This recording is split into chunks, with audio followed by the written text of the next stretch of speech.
Hello बच्चों, कैसे हैं आप सब लोग।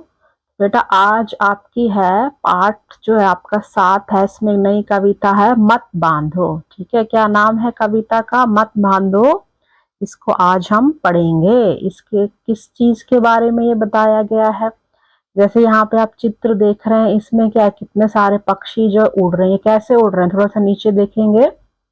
यहाँ पे क्या है, जब हम क्या करते हैं, किसी जो पिंजरे का क्या होता है, जो दरवाजा खोल देते हैं तो जो पक्षी उसके अंदर होते हैं वो बाहर निकलकर उड़ना शुरू कर देते हैं। खुले आकाश में क्या कर रहे हैं, वो उड़ रहे हैं। इतने सारे पक्षी हैं, देखो खुले आकाश में वो उड़ रहे हैं। उनको क्या दे दी गई है, स्वतंत्रता, उनको आजादी दे दी गई है। तो इस तरह से हम ये कविता पढ़ेंगे कि जो हमारे किस बारे में बताई गई है, सपनों के बारे में बताई गई है। सपनों के पंख ना काटो, कि अगर हम अपने सपनों को भी खुला छोड़ देंगे, आकाश में उड़ने देंगे ऊपर, ठीक है, उन्हें स्वतंत्रता देंगी, तो क्या होगा। उसी तरह से हम अपने जो सपने हैं उनको बड़ा कर सकते हैं और उनको पूरा कर सकते हैं। ठीक है, सबसे पहले कविता पढ़ते हैं। इन सपनों के पंख न काटो, इन सपनों की गति मत बांधो। सौरभ उड़ जाता है नभ में, फिर वह लौट कहाँ आता है। बीज धूलि में गिर जाता जो, वह नभ में कब उड़ पाता है। ठीक है। अग्नि सदा धरती पर जलती, धूम गगन में मंडराता है। सपनों में दोनों ही गति हैं, उड़कर आंखों में आता है। इनका आरोहण मत रोको, इसका अवरोहण मत रोको। मुक्त गगन में विचरण कर यह तारों में फिर मिल जाएगा। मेघों से रंग और किरणों से दीप्ति लिए भू पर आएगा। स्वर्ग बनाने का फिर कोई शिल्प भूमि को सिखलाएगा। नभ तक जाने से मत रोको, धरती से इसको मत बांधो। इन सपनों के पंख न काटो, इन सपनों की गति मत बांधो। ठीक है, पूरी कविता का सारांश यही है कि जो हमारे सपने हैं उनका पंख हमने नहीं काटना है, उनको गति देनी है, उनको चाल देना है, उनको दौड़ाना है, ताकि वो खुले नभ जो होते हैं आकाश में, पूरे आकाश में आराम से उड़ सकें। ठीक है, चलिए अब इसकी पंक्ति वाइज हम पंक्तियों के साथ देखते हैं। पहले लेखक देख लेते हैं हम लोग। लेखक जो है ये महादेवी वर्मा जी ने लिखा हुआ है। ठीक है, ये कौन थी?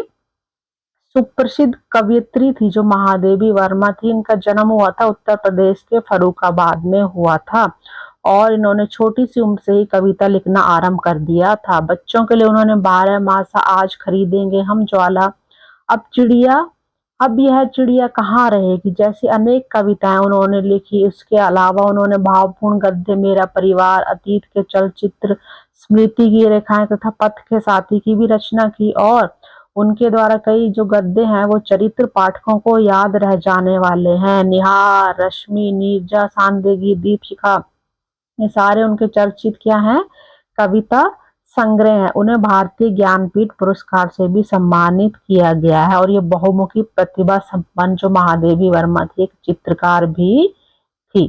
ठीक है, चलिए अब इनका अर्थ देख लेते हैं हम लोग। ठीक है, ये इनके नाम का यहाँ पे ये देखिए डाक, जो डाक टिकट होता है ना, वो भी निकाला गया है। ठीक है, चलिए तो सबसे पहले आपका है, इन सपनों के पंख न काटो, इन सपनों की गति मत बांधो।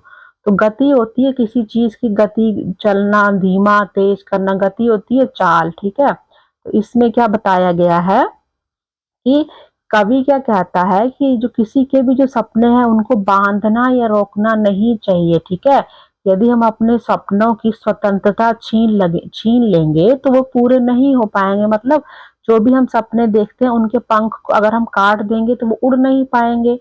ठीक है, अगर हम उन्हें रोक लेंगे तो हम उन्हें देख नहीं पाएंगे। उनको बांधना नहीं है किसी बंधन में, और उनकी गति जो उनकी चाल है, मतलब उनको पकड़ के रखेंगे, उनको खुला आकाश देंगे, उड़ने देंगे, तभी तो हमारे सपने पूरे होंगे। अगला है, सौरभ उड़ जाता है नभ में। सौरभ जो होता है होती है खुशबू। ठीक है, फिर वह लौट कहाँ आता है, जब ऊपर के आकाश में नभ में, ठीक है, आपकी खुशबू जब उड़ जाती है, खुशबू जब फैल जाती है तो वापस नहीं आती। बीज धूलि में गिर जाता जो, वह नभ में कब उड़ पाता है। नभ बोलते हैं आकाश को। ठीक है, अंबर, गगन।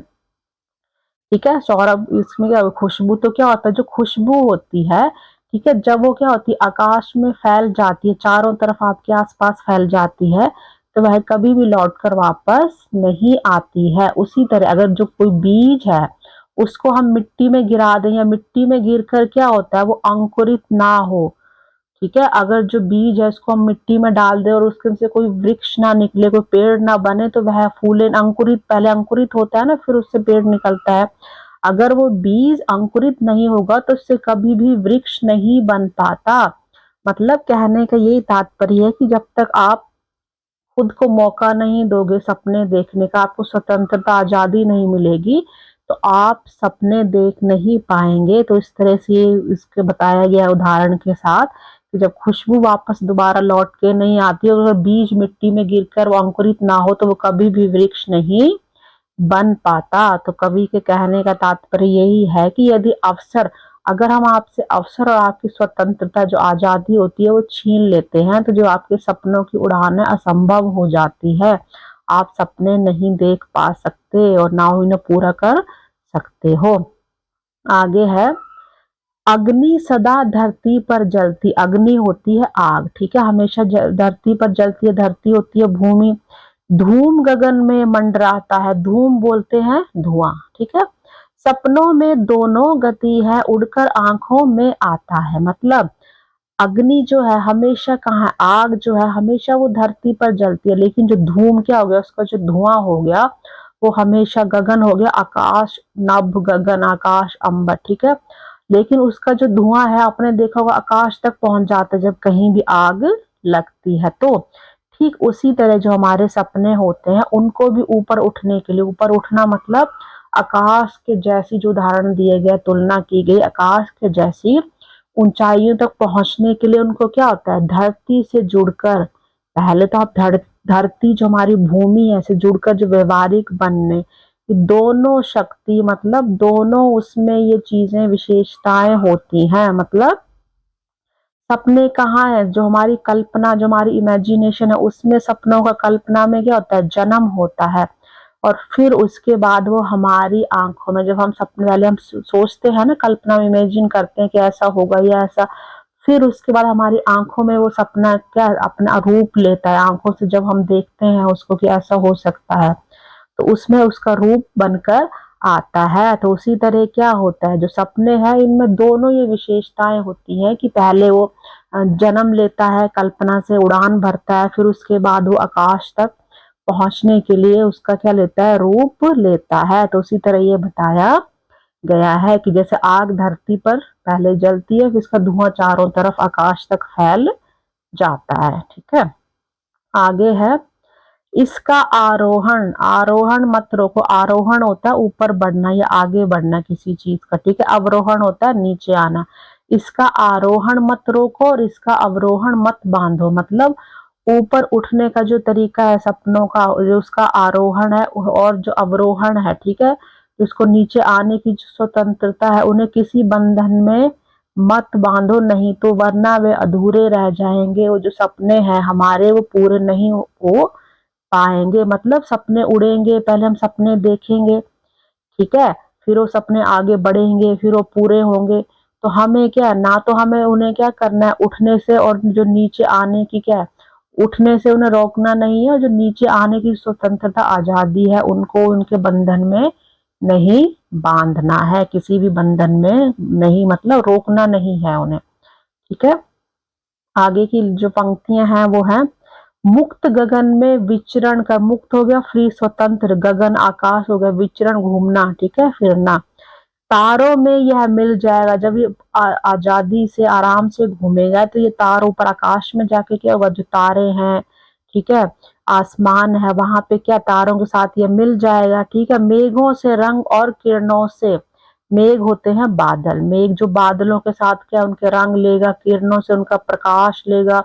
दीप्ति का मतलब होता है रोशनी, प्रकाश, जो किरणें निकल रही है सूरज से उनके क्या लेगा, उजाला लेगा, रोशनी लेगा, प्रकाश लेगा। और भू, भू जो होता है भूमि को, धरती को बोलते हैं, ठीक है, उसका पर्यायवाची फिर से वापस कहाँ पे आएगा, ये धरती पर आएगा। मतलब कहने का ये है, किसकी बात हो रही है, सपनों की बात हो रही है। क्या होगा इसमें कि जब आपका जो सपना है वो क्या होगा, स्वतंत्र होगा, आजाद होगा, तो वह खुले आकाश में क्या करेगा, उड़ता है सब। ठीक है, जब आप अपने सपनों को आजाद छोड़ देते हैं तो वह खुले आकाश में उड़ता है और तारों के जैसी ऊंचाइयों तक पहुंच जाता है, तारों के पास उड़ता हुआ पहुंच जाता है। और फिर क्या होता है, वहां पे जाके क्या करता है, जो मेघ होते हैं, ठीक है, जो मेघ होते हैं, बादल, उनसे क्या करता है वो, उनसे वो लेता है, रंग लेता है, बादलों से रंग लेता है। जो सूर्य की किरणें होती है उनसे क्या लेता है, वो प्रकाश, उजाला, रोशनी लेता है, जो दीप्ति लेकर वापस वो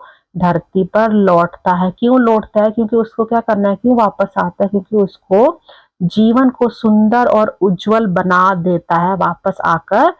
मतलब कहने का है कि जब सपने आप देखते हो, फिर ऊंची उड़ान भरते हो, जब वो पूरे होते हैं आपके सपने, और वापस आप जब अपने धरती पर पहुंचते हो, उन सपनों को पूरा करके, उन उड़ान को भर के जब वापस आते हो, तो आपका जो जीवन है वो एक सुंदर और उज्जवल बन चुका होता है। मतलब सपने आपको इतना कुछ सिखाते हैं और आपको बनाते हैं। ठीक है, आगे इसके है, स्वर्ग बनाने का फिर कोई शिल्प भूमि को सिखलाएगा। भूमि होगी धरती, धरा मतलब स्वर्ग।